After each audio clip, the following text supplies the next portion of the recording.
Welcome, my name is David Bottomley, KB9OKB. This video is the Introduction to Ham Radio and Technician Training class. Everything you need to know to get your ham radio technician license, based on the No Nonsense Technician Class Amateur Radio License Study Guide by Dan Romanchik, KB6NU. This is the second iteration of this video. The first version has had over 250,000 views, so I want to thank everyone who has used this presentation to get your ham radio license. Why ham radio? Ham radio is officially called amateur radio. No one knows for sure why amateur radio is called ham radio, but one theory is that it was named after the Harvard Radio Club's first station in 1908, ran by Albert Hyman, Bob Almy, and Poogie Murray, also known as the ham station. It's a fun hobby. You can talk to other hams, learn radio direction finding, participate in field days, use satellite radio, packet radio, repeaters, and internet reflectors, among many other variants of the hobby. It's reliable during emergencies, used for search and rescue operations, disaster communications.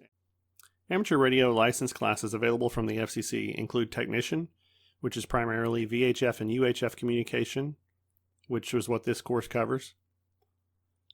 General License, which includes more HF privileges but also includes the Technician privileges for talking around the world. And the Amateur Extra class, which includes all privileges and frequencies. There are all kinds of ham radio clubs. There are usually local clubs, and then there's the ARRL, or Amateur Radio Relay League, is a national club.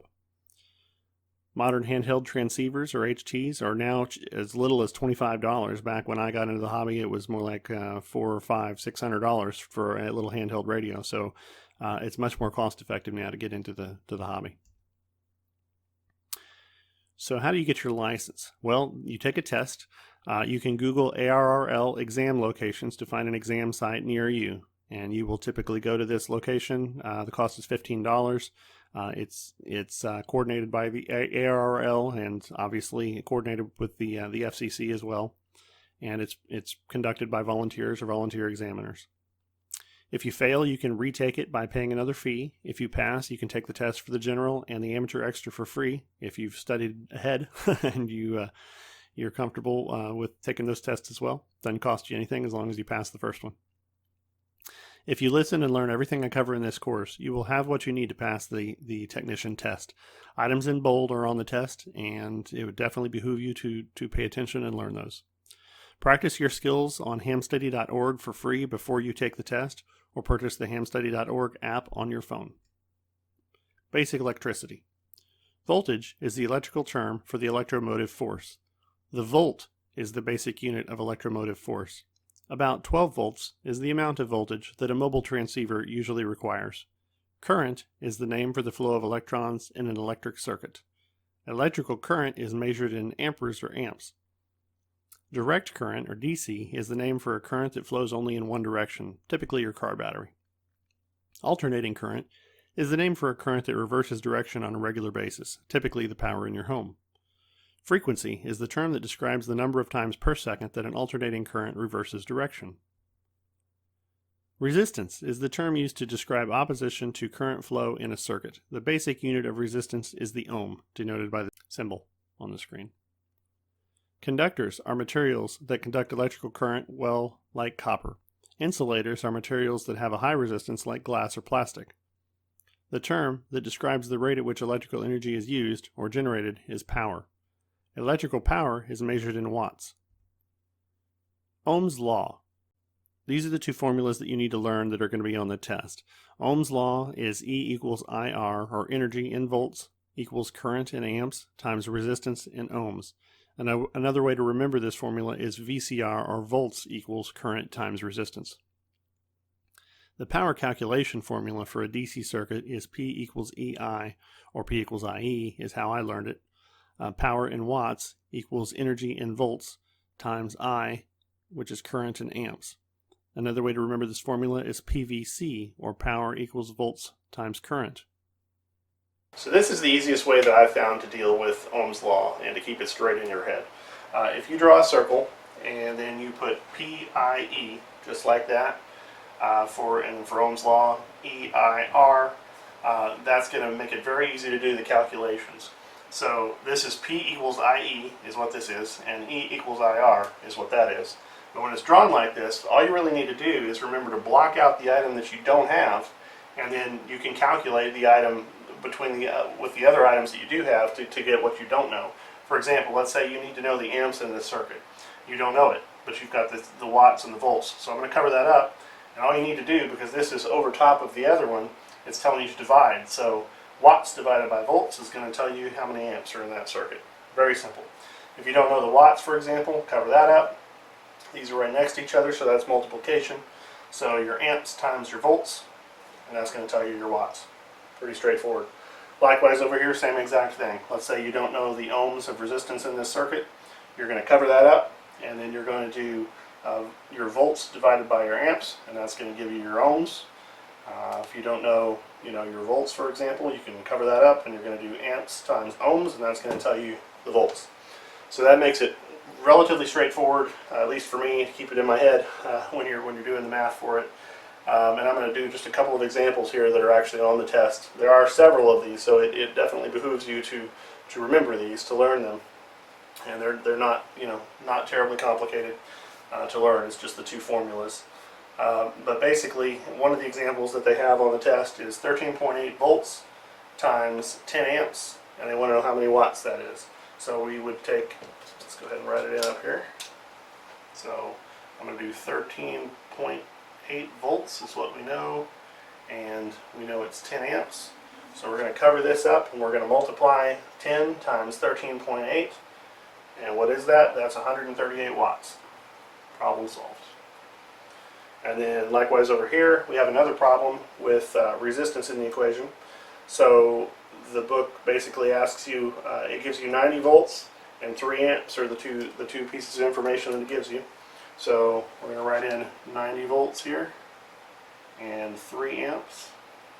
So in this case, we don't know this one, so we divide. So 90 divided by 3 is 30. So that tells us that the answer is 30 ohms. So relatively straightforward. The questions that they pose to you are in the form of a word problem. So they typically will tell you that you're dealing with a circuit with X number of volts and a resistance of X number of ohms, and find the amps. Basically. So you'll have to obviously use your brain a little bit and convert that into this formula. But all you're looking for are the two pieces of information they give you, and obviously the one that they don't, and calculate that out in order to get the answer. I hope that was helpful. So these are the different measurements for levels of volts, amps, ohms, hertz, etc. So giga is 1 billion. So gigahertz is 1,000 megahertz. Mega is 1,000,000. Megahertz is 1,000 kilohertz. Kilo is 1,000, or kilohertz is 1,000 hertz. Milli is a thousandth, or 1 millivolt is 1,000th of a volt. Micro is 1,000,000th and uses the Greek symbol mu to represent micro. Nano is 1 billionth, such as a nanovolt, and that's 1 billionth of a volt. And pico is 1 trillionth, or a pico ohm, you can see there the symbol, or 1 trillionth of an ohm. Decibels are used to discuss and describe ratios, like power ratios. Decibels are on a logarithmic scale, not a linear scale. Here are some examples. 3 decibels is the approximate amount of change of a power increase from 5 watts to 10 watts, or a 2-to-1 ratio, or twice as powerful. Negative 6 decibels is the approximate amount of change of a power decrease from 12 watts to 3 watts, or a 4-to-1 ratio, or 4 times less powerful in this case since it's a negative number. 10 decibels is the approximate amount of change or a power increase from 20 watts to 200 watts, or a 10-to-1 ratio, or 10 times as powerful. Radio waves. Electromagnetic is the type of wave that carries radio signals between transmitting and receiving stations. Radio waves are electromagnetic waves that travel through space. These radio waves consist of both electric and magnetic fields, hence the term electromagnetic. The hertz is the unit of frequency named after Heinrich Hertz, which is 1 cycle per second. The abbreviation RF refers to radio frequencies of all types. A radio wave travels at the speed of light through free space, which is about 300 million meters per second. Wavelength is the name for the distance a radio wave travels during 1 cycle or 1 wave. Since radio waves always travel at the speed of light, but wavelengths get shorter as the frequency increases, we can use a formula to convert a frequency to a wavelength. The wavelength in meters equals 300 divided by the frequency in megahertz. The approximate wavelength is often used to identify the different frequency bands. For example, the 2-meter ham radio band is at 144 to 148 megahertz. In other words, 300 divided by 148 is 2.03 meters. The frequency spectrum covers basically all energy transference and includes sound waves in the 20 Hz to 20 kHz range, radio waves, light waves, and more. Even though sound waves use a different medium, which is the air, vibrations in the air, as opposed to electromagnetic medium. Remember that 1 kilohertz equals 1,000 hertz, 1 megahertz equals 1,000 kilohertz, and 1 gigahertz equals 1,000 megahertz. The radio frequency spectrum is divided into several different regions. There's VLF, or very low frequencies, LF for low frequencies, MF for medium frequencies, HF for high frequencies, which is 3 megahertz to 30 megahertz, VHF for very high frequencies, which is 30 megahertz to 300 megahertz, and UHF for ultra-high frequencies, which is 300 megahertz to 3 gigahertz. Above that, we also have SHF, or super high frequencies, and EHF. Here's an image of the U.S. amateur radio bands. This is something that you should take some time and look at and learn and study. It lists the different frequency ranges that are appropriate for use for the various amateur radio bands as permitted by the FCC in the United States. Communication at VHF and UHF frequencies is generally line of sight, meaning they can travel straight from the transmitter to the receiver and cannot penetrate the Earth, and usually are not reflected by the ionosphere. The radio horizon is the distance at which radio signals between 2 points are effectively blocked by the curvature of the Earth. That said, the Earth seems less curved to radio waves than light, so UHF and VHF waves do tend to travel about 15% farther than true line of sight. Multipath distortion can occur when the receiver receives radio signals via 2 or more paths. In other words, the signal can reflect off of objects. If another operator reports that your station's 2-meter signals were strong just a moment ago, but now they are weak or distorted, try moving a few feet or changing the direction of your antenna if possible, as reflections may be causing multipath distortion. With data transmissions, error rates are likely to increase if VHF or UHF data signals propagate over multiple paths. Due to less absorption by vegetation, the range of VHF and UHF signals may be greater in winter. A repeater is a transmitter and a receiver usually located in an elevated position that extends the reach of your radio by repeating your signal. When using a repeater, you can use multipath to your advantage if you don't have line of sight to the repeater. Using a directional antenna, you can try to find a path that reflects signals to the repeater. UHF radios are typically better indoors because the shorter wavelength allows them to more easily penetrate the structure of buildings. Knife edge diffraction or knife edge propagation occurs when signals are partially refracted around solid objects with sharp edges, like buildings. Also important at VHF and UHF frequencies is the orientation of the electric field or antenna polarization. That's whether the antenna is horizontal or vertical. Signals could be significantly weaker if the transmitter and receiver do not use the same polarization. Repeaters typically use vertical polarization. Horizontal polarization is normally used for long-distance weak signal CW such as Morse code and SSB or sideband voice contacts.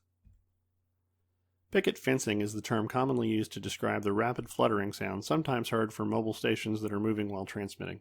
Sometimes when signals on the 10, 6, and 2 meter bands are being received from long distances, what might be happening is that signals are being refracted from the sporadic E layer in the ionosphere.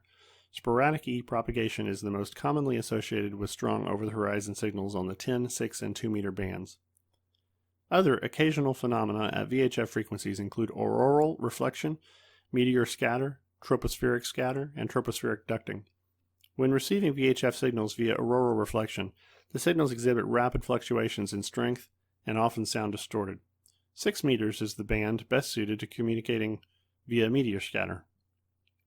Tropospheric scatter is the mode responsible for allowing over-the-horizon VHF and UHF communications to ranges of approximately 300 miles on a regular basis. Temperature inversions in the atmosphere cause tropospheric ducting that propagate VHF signals for many hundreds of miles.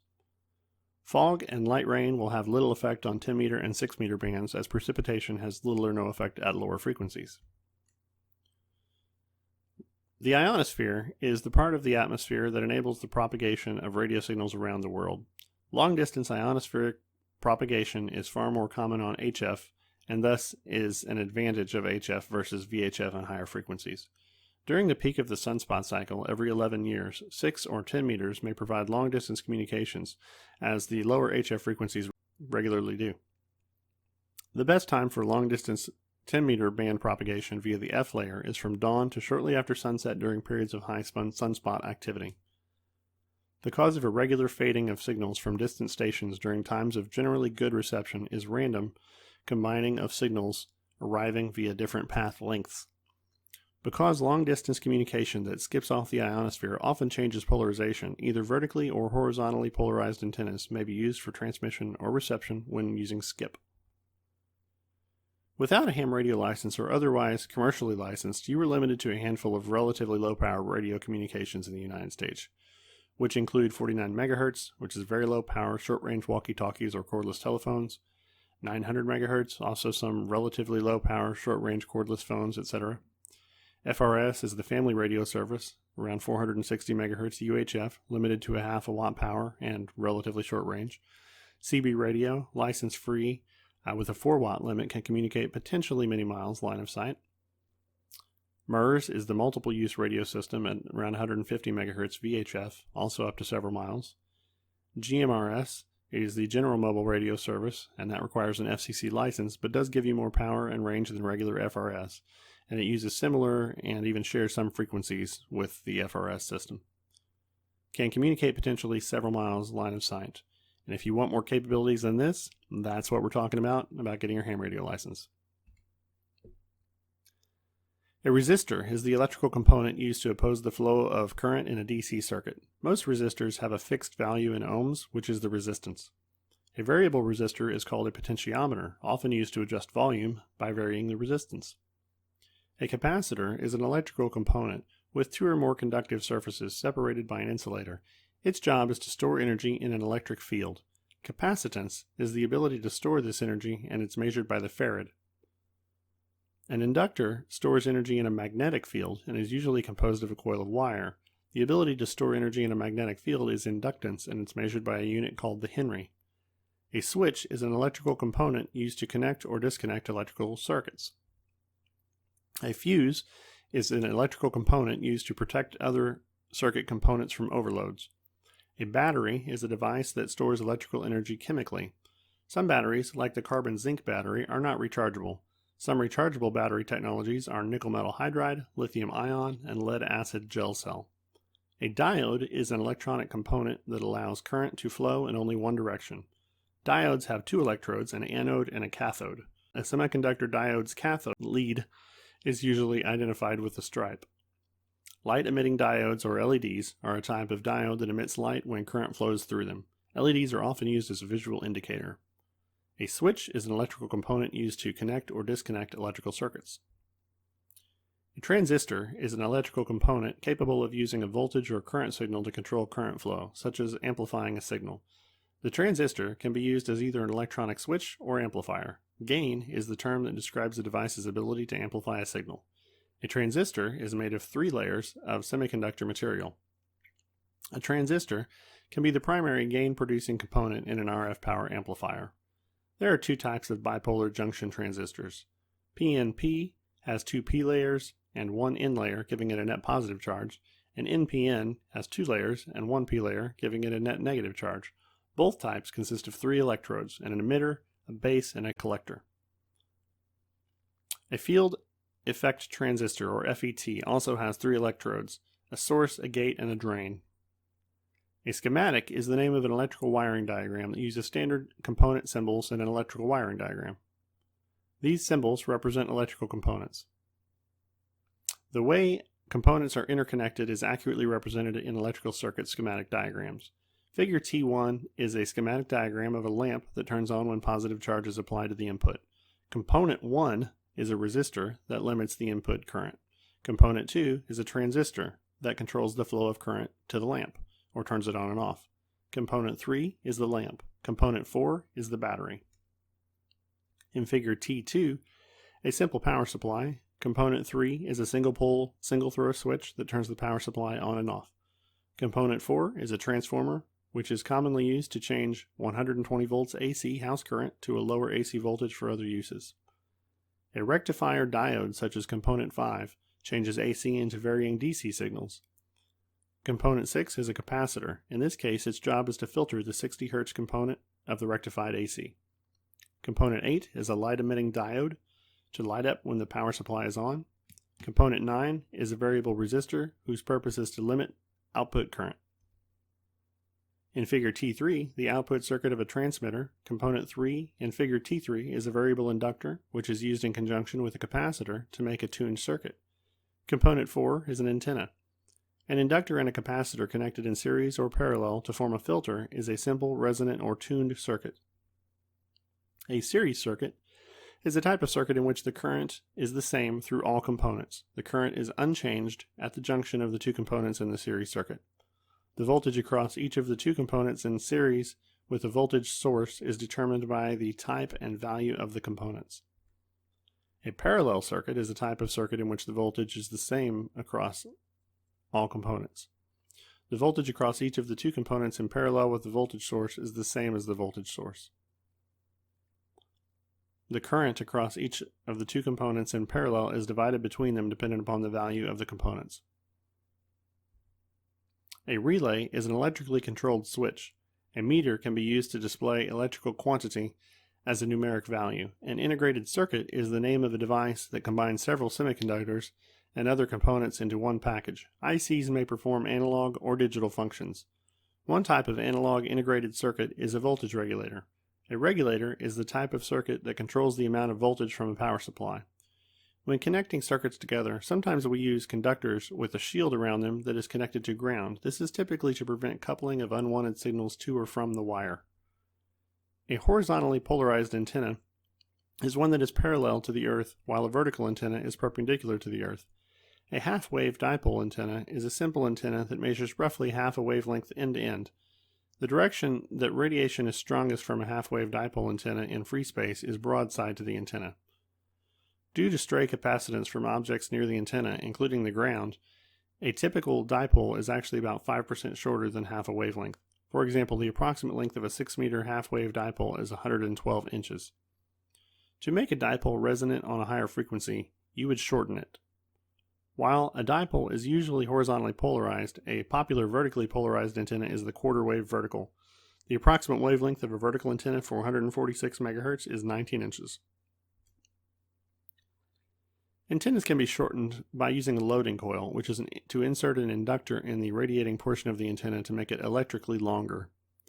A directional antenna, or beam antenna, is an antenna that concentrates signals in one direction. Directional antennas include quad, Yagi, and dish antennas. The gain of an antenna is the increase in signal strength in a specified direction when compared to a reference antenna. Most handheld radios use a rubber duck antenna, which does not transmit or receive as effectively as a full-sized antenna. Also, when using such an antenna in a vehicle, signals might not propagate well due to the shielding effect of the vehicle. Mobile VHF and UHF antennas are usually mounted in the center of the vehicle roof because a roof-mounted antenna normally provides the most uniform radiation pattern. A properly mounted 5/8 wave VHF or UHF antenna typically has a lower radiation angle and more gain than a quarter wavelength antenna. Feed lines connect your radio to your antenna. Most often, coaxial cable or coax is used for this task because it's easy to use and requires few special installation considerations. Loss increases as the frequency of the signal passing through the coaxial cable is increased. When you choose a feed line, it's important to use one with the same impedance as the antenna. Impedance is a measure of the opposition of current to AC current flow in a circuit. Ohms are the units of impedance. Most amateur radio transmitters have an output impedance of 50 ohms. Therefore, the most commonly used coax cable in amateur radio installations is 50 ohms, like RG58 and RG8. The larger RG8 cable has less loss at a given frequency. In general, as the frequency of a signal passing through a coaxial cable is increased, the loss increases. Air-insulated hardline has the lowest loss at VHF and UHF frequencies. Moisture contamination is the most common cause for a failure of coax cables. Ultraviolet light can damage the jacket and allow water to enter the cable as well. A disadvantage of air core coax cable when compared to foam or solid dielectric types is that it requires special techniques that prevent water absorption. PL259 coax cable connectors are commonly used at HF frequencies. Type N connectors are more suitable for frequencies above 400 MHz. All cables should be sealed against water intrusion to prevent an increase in feedline loss. A loose connection in an antenna or feedline might cause erratic changes in SWR readings to make sure all connections are tight. Standing wave ratio, or SWR, is a measure of how well a load or an antenna is matched to the transmission line. In other words, they are matched if they have the same impedance. The reason it's important to have a low SWR is to allow the efficient transfer of power and reduce signal losses. Power lost in a feed line is converted into heat. You can measure the SWR with an SWR meter, which should be connected in series with the feed line between the transmitter and antenna, usually as close to the transmitter as practical. A directional wattmeter can also measure SWR by measuring both forward and reflected power, then calculate the SWR. 1:1 indicates a perfect impedance match, 2:1 is the SWR value above which the protection circuits in most transmitters begin to reduce power. 4:1 indicates an impedance mismatch. Most solid-state amateur radio transmitters reduce output power as SWR increases to protect the output amplifier transistors. An antenna tuner can be used to match the antenna system impedance to the transceiver's output impedance. A dummy load consists of a non-inductive resistor and heatsink and is used to prevent transmitting signals over the air when making tests. An antenna analyzer is an instrument that is used to determine if an antenna is resonant at the desired operating frequency. An antenna tuner or antenna coupler matches the antenna system impedance to the transceiver's output impedance. Frequency modulation, or FM, is the type of modulation most commonly used for VHF and UHF voice repeaters, as well as for VHF packet radio transmissions. FM varies the instantaneous frequency of the wave to transmit information, like voice or data. FM is not used in HF frequencies due to the high bandwidth. Amplitude modulation varies the amplitude or strength of the signal to transmit information. AM is the oldest modulation method of radio transmission. Single sideband is a form of AM, but with the carrier and one extraneous sideband removed. SSB can be used as upper sideband or lower sideband, USB or LSB. SSB is the type of voice modulation most often used for long-distance or weak signal contacts on VHF and UHF as well as HF bands. Upper sideband is normally used for 10-meter HF, VHF, and UHF single sideband communications. The primary advantage of single sideband over FM for voice transmissions is that the SSB signals have narrower bandwidth, typically 3 kHz, compared to a VHF repeater FM phone signal which is between 10 and 15 kHz. SSB phone may be used in at least some portion of all of the bands above 50 MHz. Morse code, also known as continuous wave or CW, is the type of emission with the narrowest bandwidth, which is only about 150 Hz. International Morse is the code used when sending CW in the amateur bands. When transmitting CW, you can use a straight key, a computer keyboard, or an electronic keyer, which is a device that assists in manual sending of Morse code. Some modes, such as an analog fast scan TV transmissions on the 70 cm band, have a very wide bandwidth, about 6 MHz. The type of transmission indicated by the term NTSC is an analog fast scan color TV signal. Digital modes can be used to send digital data rather than voice or analog signals. Some digital modes include packet radio, IEEE 802.11, and JT65. A radio packet contains a checksum which permits error detection, a header which contains the call sign of the station to which the information is being sent, and an automatic repeat request in case of error. Automatic Packet Reporting System, or APRS, is a service that uses packet radio and a global positioning system, or GPS receiver, to send automatic location reports via amateur radio. Providing a real-time tactical digital communications in conjunction with a map showing the locations of stations is an application of APRS. Phase shift keying, or PSK, is a low-rate data transmission mode. A digital scheme whereby the receiving station detects errors and sends a request to the sending station to retransmit the information is an ARRQ transmission system. Digital mobile radio, or DMR, is a technique for time multiplexing two digital voice signals on a single 12.5 kHz repeater channel. A DMR talk group is a way for groups of users to share a channel at different times without being heard by other users on the channel. You can join a digital repeater's talk group by programming your radio with the group's ID or code. WSJT software is software that provides weak signal digital communication modes on amateur radio frequencies. To communicate with one of the digital modes that WSJT software provides, you need a single sideband transceiver and a personal computer with a sound card. Activities supported by digital mode software in the WSJT suite include moon bounce or Earth-Moon-Earth, weak signal propagation beacons, and meteor scatter. FT8 is a WSJT digital mode capable of operating in low signal-to-noise conditions that transmits on 15-second intervals. Broadband hamnet, also referred to as a high-speed multimedia network, is an amateur radio-based data network using commercial Wi-Fi gear with a modified firmware. Always put safety first. Lethal voltage can be as low as 30 volts and lethal current as low as 100 milliamps. That's not much.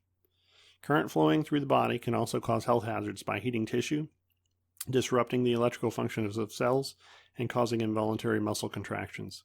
Safety ground is connected to the green wire in all 3-wire electrical AC plugs and should be used for amateur equipment. When choosing a good way to guard against electrical shock at your station, use 3-wire cords and plugs for all AC powered equipment, connect all AC powered station equipment to a common safety ground, and use a circuit protected by a ground fault interrupter. When the question is asked on the test and I present it like that with all 3 items bolded, the answer is all of the above. A fuse is designed to interrupt power in case of overload. When replacing a fuse, always replace the blown fuse with a fuse of the same type and value. For example, it's unwise to install a 20 amp fuse in place of a 5 amp fuse because excessive current could cause a fire. A fuse or circuit breaker in series with the AC hot conductor should always be included in home-built equipment that is powered from 120 volt AC circuits. When working in equipment, always disconnect the power. Even then, you still might receive an electric shock from a stored charge and large capacitors, so be very careful.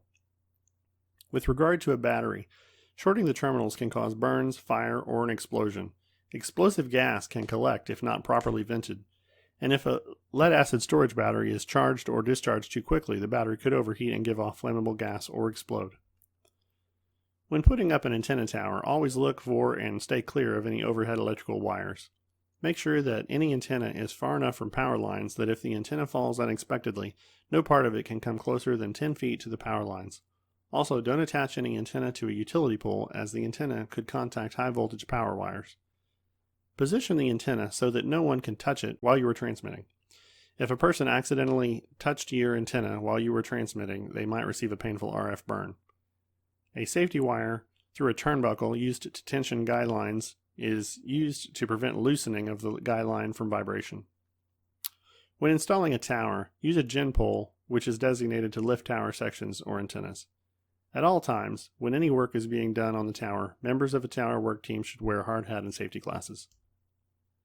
Before climbing an antenna tower, it's good precaution to put on a carefully inspected climbing harness or fall arrestor and safety glasses. Never climb a tower without a helper or observer. When using a crank-up tower, remember that this type of tower must not be climbed unless retracted or mechanical safety locking devices have been installed. Grounding is important because a tower is essentially a lightning rod, and local electrical codes establish grounding requirements for an amateur radio tower or antenna. External ground rods or earth connections should be bonded together with heavy wire or conductive strap. Separate 8-foot long ground rods for each tower leg, bonded to the tower and each other, is considered a proper grounding method for a tower. Always ensure that connections are short and direct and avoid sharp bends when installing grounding conductors for lightning protection. When installing devices for lightning protection in a coax cable feed line, to shunt this current to ground before it gets to your shack, ground all of the protectors to a common plate, which is in turn connected to an external ground rod. VHF and UHF radio signals are non-ionizing radiation, which differs from ionizing radiation in that RF radiation does not have sufficient energy to cause genetic damage. Even so, it can be unsafe, and the maximum power level that an amateur radio station may use at VHF frequencies before an RF exposure evaluation is required is 50 watts peak envelope power, or PEP, at the antenna. To perform an RF exposure evaluation to determine if your station complies with FCC regulations, you can do so by calculation based on FCC OET Bulletin 65, by calculation based on computer modeling, or by measurement of field strength using calibrated equipment. Duty cycle is the percentage of time that a transmitter is transmitting and is one of the factors used to determine safe RF radiation exposure levels because it affects the average exposure of people to radiation. If the averaging time for exposure is 6 minutes, 2 times as much power density is permitted if the signal is present for 3 minutes and absent for 3 minutes rather than being present for the entire 6 minutes. Exposure limits vary with frequency because the human body absorbs more RF energy at some frequencies than at others. The 50 MHz band has the lowest maximum permissible exposure limit. All of these factors affect RF exposure. Frequency and power level of the RF field, distance from the antenna to a person, and radiation pattern of the antenna. One action amateur radio operators might take to prevent exposure to RF radiation in excess of FCC supplied limits is to relocate antennas. After the initial RF exposure evaluation, you make sure your station stays in compliance with RF safety regulations by re-evaluating the station whenever an item of equipment is changed. Wiring between the power source and the radio should be heavy gauge wire and kept as short as possible to avoid voltage falling below that needed for proper operation. The following must be considered to determine the minimum current capacity needed for a transceiver power supply: efficiency of the transmitter at full power output, receiver and control circuit power, power supply regulation and heat dissipation. A computer can be used at an amateur station for logging contacts and contact information, for sending and or receiving CW, for generating and decoding digital signals, and receive audio, transmit audio, and push-to-talk connections might be used between a voice transceiver and a computer for digital operation. The microphone or line input port of a computer's sound card can be connected to a transceiver's headphone or speaker output for operating digital modes. When conducting digital communications, a computer's sound card provides audio to the microphone input and converts received audio to digital form. To reduce RF current flowing on the shield of an audio or power cable and cure distorted audio, you would use a ferrite choke. Flat strap is the type of conductor that is best to use for RF grounding in your station as it provides the lowest impedance to RF signals. A mobile transceiver's power negative connection should be made at the battery or engine block ground strap. The alternator is the source of a high-pitched whine that varies with engine speed in a mobile transceiver's receive audio. Filters can be used to mitigate this. A noise blinker can be used to remove power line or ignition noise. One thing that would reduce ignition interference to a receiver is to turn on the noise blinker. If a transmitter is operated with the microphone gain set too high, the output signal might become distorted. The keypad or VFO knob can be used to enter the operating frequency on a modern transceiver. A way to enable quick access to a favorite frequency on your transceiver is to store the frequency in a memory channel. The scanning function of an FM transceiver is used to scan through a range of frequencies to check for activity. The purpose of the squelch control on a transceiver is to mute receiver output noise when no signal is being received. Don't set squelch too high or you'll block all signals. The common meaning of the term repeater offset is the difference between the repeater's transmit and receive frequencies. RIT refers to receiver incremental tuning. If the voice pitch of a single sideband signal seems too high or too low, adjust the receiver RIT or clarifier. Automatic gain control, or AGC, is used to keep received audio relatively consistent. A multi-mode transceiver with multiple receive bandwidth choices has the advantage of permitting noise or interference reduction by selecting a bandwidth matching of the mode. A transceiver is a unit combining the functions of a transmitter and a receiver. A transverter converts the RF input and output of a transceiver to another band. To increase the low power output of a handheld transceiver, and therefore its range, you can use an RF power amplifier. The two most important specifications for a receiver are sensitivity and selectivity. Sensitivity is the term that describes the ability of a receiver to detect the presence of a signal. The term that describes the ability of a receiver to discriminate between multiple signals is selectivity. To improve the sensitivity of a receiver, you can use an RF preamplifier. An RF preamplifier is installed between the antenna and the receiver. An SSB CW FM switch on a VHF power amplifier is used to set the amplifier for proper operation in the selected mode. An RF preamplifier is installed between the antenna and the receiver.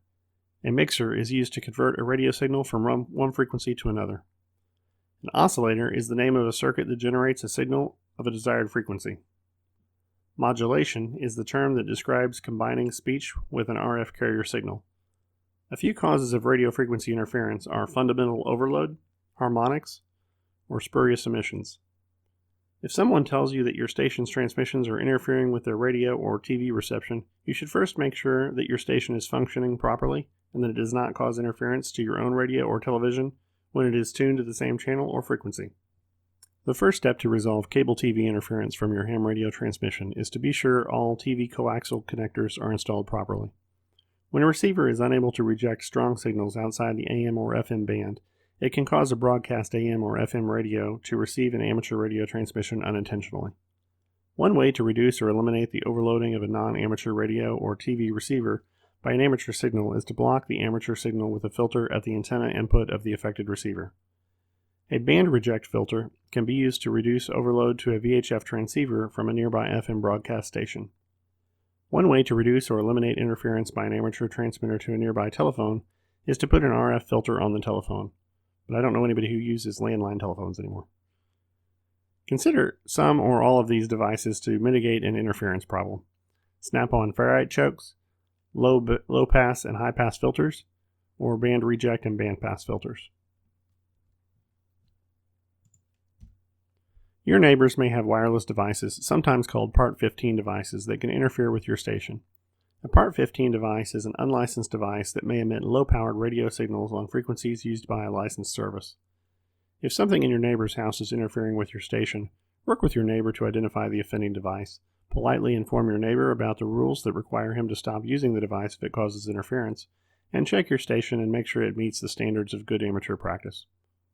If you receive a report of poor audio from your radio, it may be that your transmitter may be slightly off frequency, your batteries may be running low, or you could be in a bad location.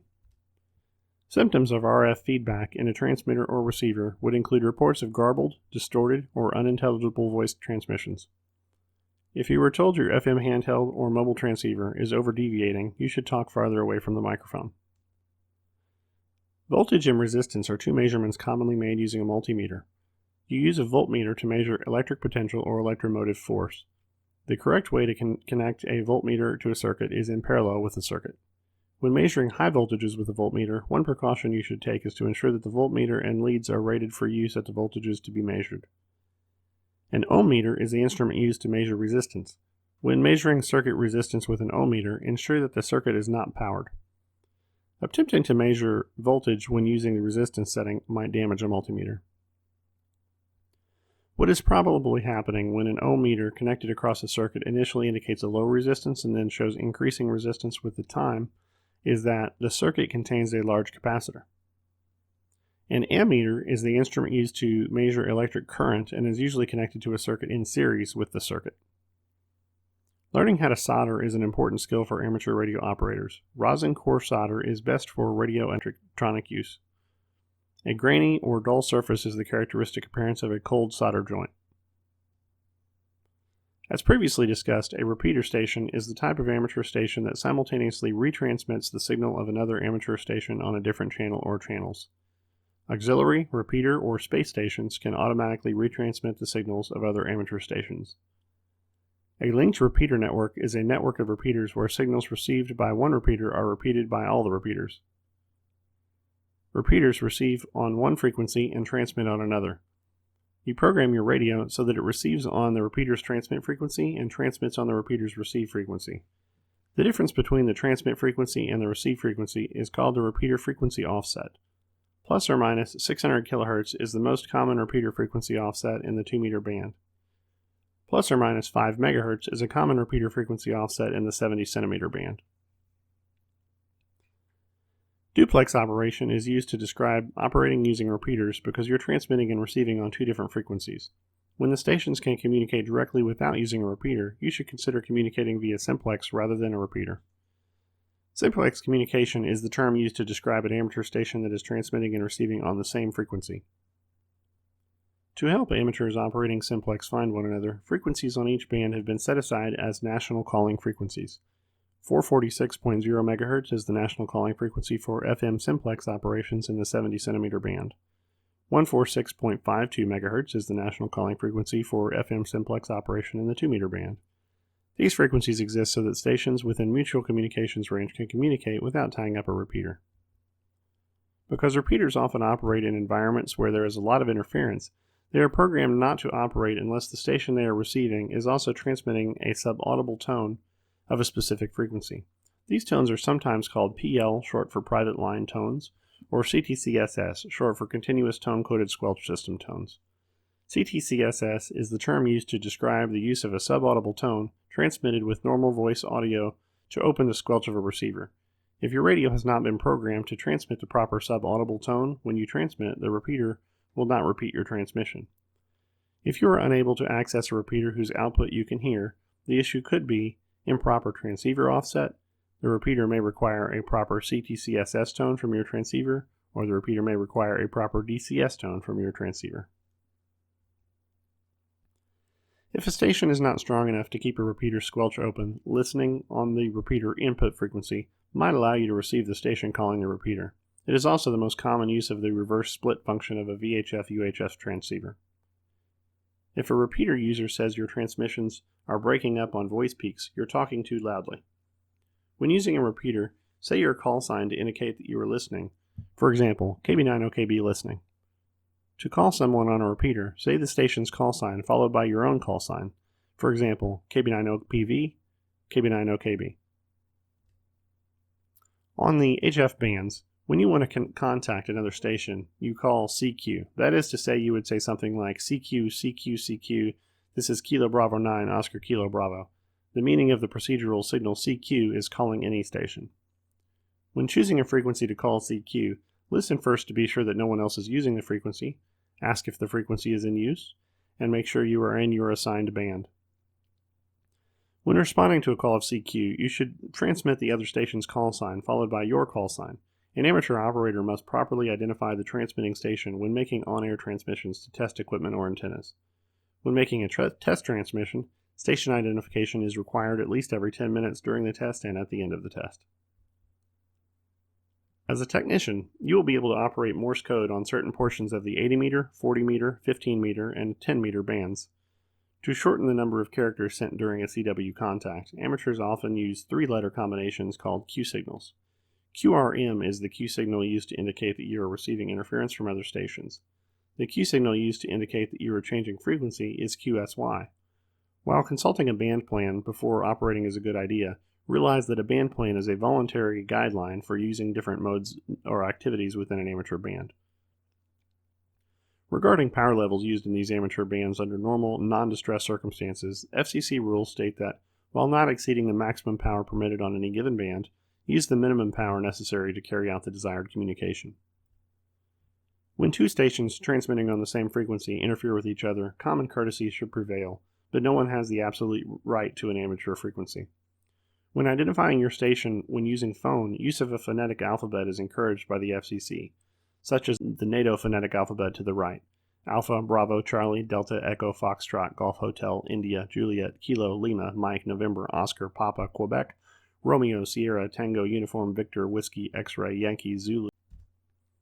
There are two organizations that provide emergency communications: the Radio Amateur Civil Emergency Service, or RACES, and the Amateur Radio Emergency Service, or ARRS. The thing that both RACES and ARRS have in common is that both organizations may provide communications during emergencies. The Amateur Radio Emergency Service is a group of licensed amateurs who have voluntarily registered their qualifications and equipment for communications duty in the public service. RACES is a radio service using amateur frequencies for emergency management or civil defense communications, a radio service using amateur stations for emergency management or civil defense communication, or an emergency service using amateur operators certified by a civil defense organization as being enrolled in that organization. When an emergency occurs, it's common for amateur radio operators to form a network or net to facilitate emergency communications. The net is led by the net control station, whose job it is to make sure that messages are passed in an efficient and timely manner. Stations other than the net control station are said to check into the net.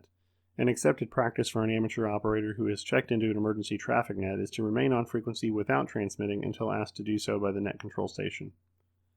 Accepted practice to get the immediate attention of a net control station when reporting an emergency is to begin your transmission by saying priority or emergency followed by your call sign. Message traffic may be formal or informal. A characteristic of good emergency traffic handling is passing messages exactly as received. To ensure that voice message traffic containing proper names and unusual words are copied correctly by the receiving station, such words and terms should be spelled out using a standard phonetic alphabet.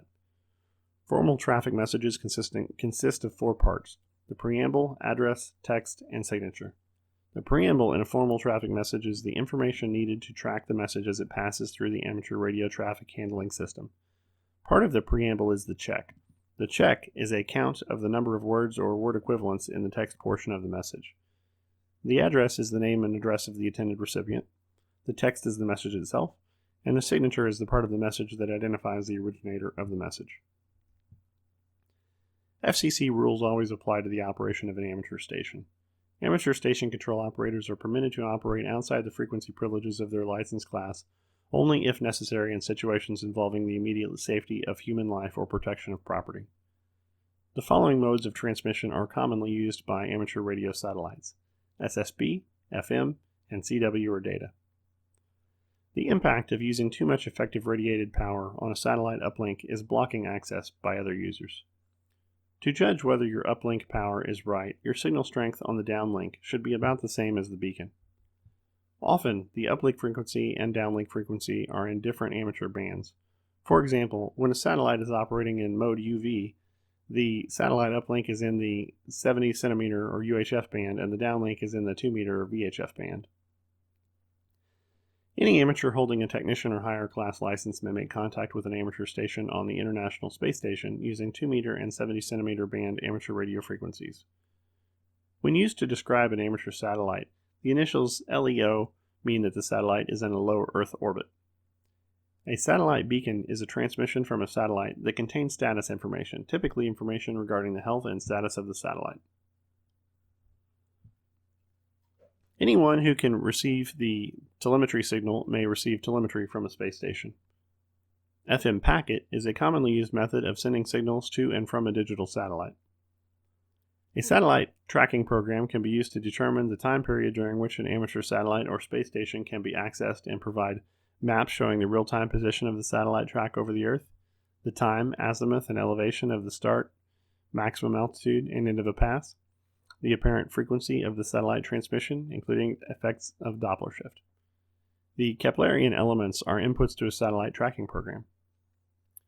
2 problems that you must deal with when communicating via satellite is Doppler shift and spin fading. Doppler shift is an observed change in the signal frequency caused by relative motion between the satellite and the Earth station. Rotation of the satellite and its antennas cause spin fading of satellite signals. Contesting is a popular operating activity that involves contacting as many stations as possible during a specified period of time. When contacting another station in a radio contest, a good procedure is to send only the minimum information needed for proper identification and the contest exchange. In VHF-UHF contests, stations often send each other their grid locators. A grid locator is a letter number designator assigned to a geographic location. One fun activity that is very practical is radio direction finding. You would use radio direction finding equipment and skills to participate in a hidden transmitter hunt, sometimes called a fox hunt. In addition to participating in this kind of contest, radio direction finding is one of the methods used to locate sources of noise, interference, or jamming. A directional antenna would be useful for a hidden transmitter hunt. The maximum power allowed when transmitting telecommand signals to radio-controlled models is 1 watt. In place of an on-air station identification when sending signals to a radio-controlled model using amateur frequencies, a label indicating the licensee's name, call sign, and address must be affixed to the transmitter. The Internet Radio Linking Project, or IRLP, is a technique to connect amateur radio systems such as repeaters via the Internet using Voice over Internet Protocol. Voice over Internet Protocol, or Voice over IP as used in amateur radio, is a method of delivering voice communications over the Internet using digital techniques. Stations that connect to Echolink or IRLP are called nodes. You can access an IRLP node by using DTMF signals. To select a specific IRLP node when using a portable transceiver, use the keypad to transmit the IRLP node ID. Before using an Echolink system to communicate with a repeater, you must register your call sign and provide proof of license. You may obtain a list of active nodes that use VoIP by subscribing to an online service, from an online repeater list maintained by the local repeater frequency coordinator, or from a repeater directory. A gateway is the name given to an amateur radio station that is used to connect other amateur stations to the Internet. The amateur radio service is a service administered by the Federal Communications Commission. The FCC is the agency that regulates and enforces the rules of the amateur radio service in the United States. Part 97 is the part of the FCC regulations that contains the rules governing the amateur radio service. One of the purposes of the amateur radio service, as stated in the FCC Rules and Regulations, is advancing the skills in the technical and communications phases of the radio art. The Part 97 definition of a beacon is an amateur station transmitting communications for the purposes of observing, propagation, or related experimental activities. The Part 97 definition of a space station is an amateur station located more than 50 kilometers above the Earth's surface. At no time is willful interference to other amateur radio stations permitted. A volunteer frequency coordinator recognized by local amateurs recommends transmit and receive channels and other parameters for auxiliary and repeater stations. Amateur operators in a local or regional area whose stations are eligible to be repeater or auxiliary stations select a frequency coordinator. The International Telecommunications Union, or ITU, is a United Nations agency for information and communication technology issues. If you are transmitting on 146.52 MHz, you are transmitting on the 2-meter band. You should not set your transmit frequency to be exactly at the edge of an amateur band or subband to allow for calibration error in the transmitter frequency display, so that modulation sidebands do not extend beyond the band edge, and to allow for the transmitter frequency drift. The limitation for emissions on the frequencies between 219 and 220 MHz is for fixed digital message forwarding systems only. Technician class operators have phone and or RTTY and data privileges only on one HF band, the 10-meter band. The following UHF-VHF frequency ranges are limited to CW band only: 50 MHz to 50.1 MHz and 144 MHz to 144.1 MHz. The maximum peak envelope power output for technician class operators using their assigned portions of the HF bands is 200 watts. Except for specific restrictions, the maximum peak envelope power for output for technician class operators using frequencies above 30 MHz is 1500 watts. Since the amateur radio service is secondary in all or portions of some amateur bands, such as portions of the 70 cm band, U.S. amateurs may find non-amateur stations in those portions and must avoid interfering with them. Technician, general, and amateur extra license classes are the new licenses currently available from the FCC, as we discussed previously. 10 years is the normal term for an FCC-issued primary station or operator amateur radio license grant. You may operate a transmitter on an amateur service frequency after you pass the examination required for your first amateur radio license, as soon as your name and call sign appear in the FCC's ULS database. Only one operator primary station license grants may be held. The control operator's operator and primary station license must appear in the FCC ULS Consolidated Licensee Database, as that is the proof of possession of an FCC-issued operator primary license grant. Any licensed amateur may select a desired call sign under the vanity call sign rules. When the FCC issues an operator station license, the call sign of that station consists of 1 or 2 letters followed by a number and then 1, 2, or 3 letters. K1XXX is an example of a valid call sign for a technician class amateur radio station. 2 years is the grace period following the expiration of an amateur license, within which the license may be renewed. If your license has expired and is still within the allowable grace period, transmitting is not allowed until the FCC license database shows that the license has been renewed. The club must have at least 4 members for the issuance of a club station license grant.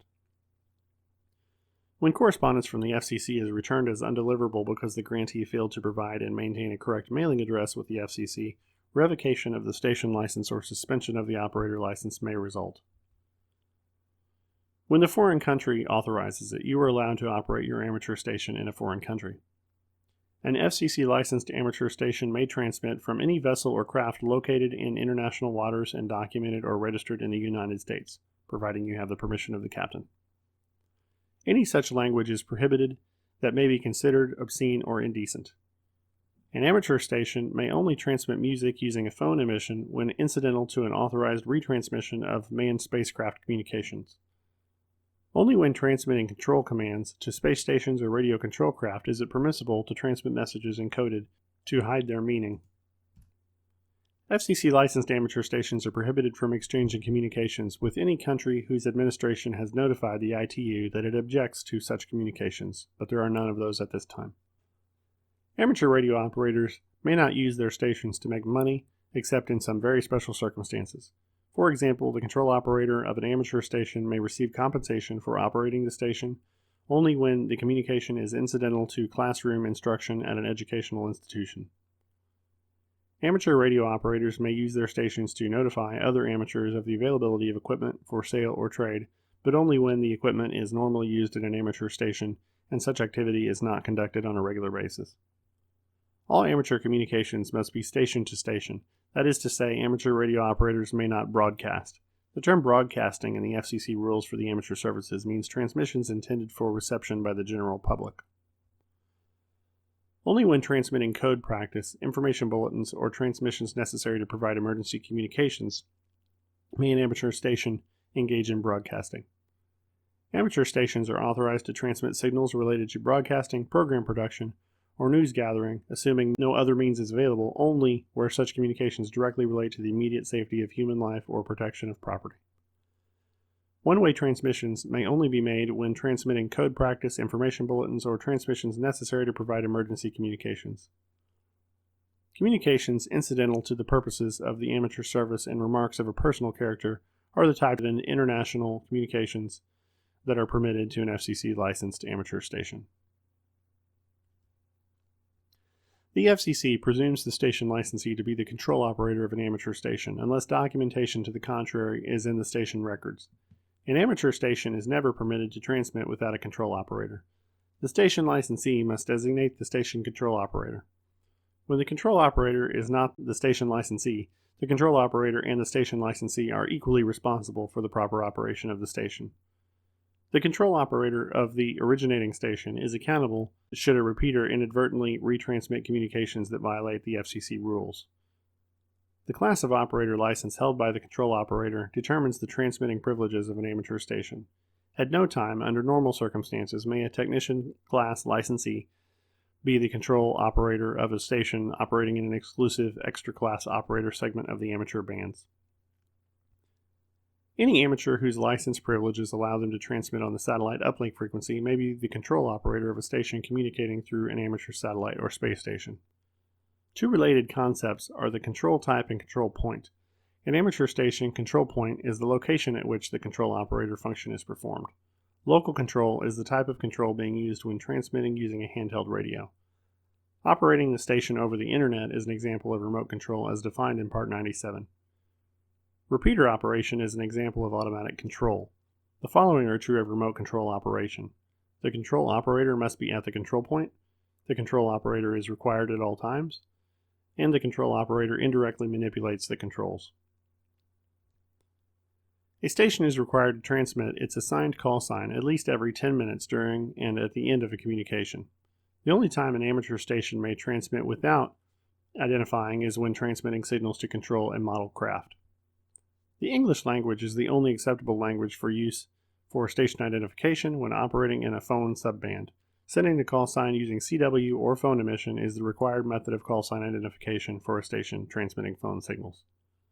When operating mobile or portable, or when you wish to note something about your station, you may use a self-assigned call sign indicator, such as /3, mobile, or QRP. All of these are valid examples. KL7CC/W3, KL7CC/W3, and KL7CC/W3. Third-party communications are messages from a control operator to another amateur station control operator on behalf of another person. For example, if you have a friend over to your house and let him or her talk on your radio, that is third-party communication. These are entirely legal within the United States, but there are some restrictions when you are in contact with an amateur station in a foreign country. A non-licensed person is allowed to speak to a foreign station using a station under the control of a technician class control operator only if the foreign station is one with which the U.S. has a third-party agreement.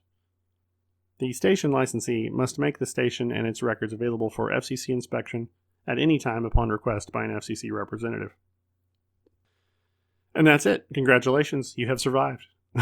There's a lot more information out there on these topics, and this is meant as an introduction and to present you with the information that you need to know to pass the technician test. I hope you found it helpful. To review in book form, I highly recommend the No Nonsense Technician Class Amateur Radio License Study Guide by Dan Romanchik, KB6NU, which this presentation is based on.